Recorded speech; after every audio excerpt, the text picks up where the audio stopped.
অবশেষে হাসল সাকিব আল হাসানের ব্যাট। হাফ সেঞ্চুরি করে যেন বীরেন্দ্র সেহবাগকে উচিত জবাব দিলেন বাংলাদেশ ক্রিকেটের বাদশা। 2022 সালের টি-20তে 50 দেখা পান তিনি। এরপর 608 দিন পর আবারও তার ব্যাটে 50। ফিনিশিংয়ে আবারও ঝলক দেখিয়েছেন মাহমুদুল্লাহ রিয়াদ। হেলমেটে বল আঘাত করার পরও আগ্রাসী ব্যাটিং করেছেন তানজিদ হাসান তামিম। শেষ দিকে ক্যামিও ইনিংস উপহার দেন জাকিরা লিওনি। টসে জিতে প্রথমে ফিল্ডিংয়ের সিদ্ধান্ত নেন নেদারল্যান্ডসের অধিনায়ক স্কট এডওয়ার্ডস। অজানা কন্ডিশনের কারণে এমন সিদ্ধান্ত।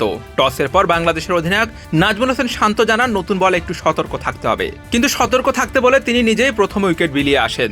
ইনিংসের দ্বিতীয় বলে রিভার্স সুইপ করতে গিয়ে স্লিপে ধরা পড়েন শান্ত। 3 রানে প্রথম উইকেট হারানোর পর ভালো কিছুর আভাস দেয় তামিম লিটন জুটি। তবে লিটনও বেশিক্ষণ টিকতে পারেননি। 23 রানের মাথায় দুর্দান্ত ক্যাচে পরিণত হয় এলকেডি।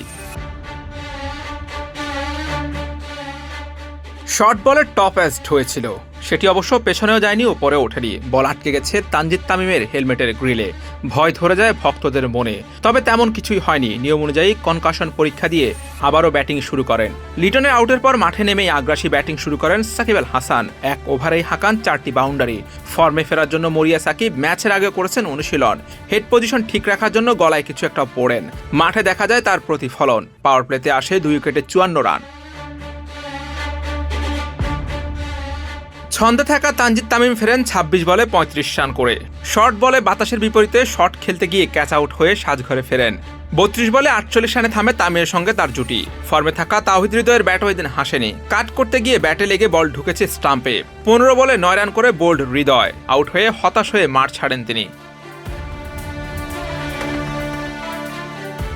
তাওহিদ হৃদয় ফিরলে রিয়াদ সাকিব গড়ে তুলেন দারুণ জুটি। শুরুতে ধীর গতিতে খেললেও সেট হয়ে একাধিক ছক্কায় মাসল পাওয়ার দেখান মাহমুদুল্লাহ।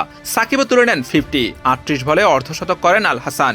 2 সিনিয়রের দায়িত্বশীল ব্যাটিংয়ে লড়াকু পুঁজির পথে হাঁটে বাংলাদেশ। আন্তর্জাতিক টি-20তে 200 ছক্কার কোটা পূরণ করে বাউন্ডারি লাইনে ক্যাচ দিয়ে সাজঘরে ফিরেন রিয়াদ।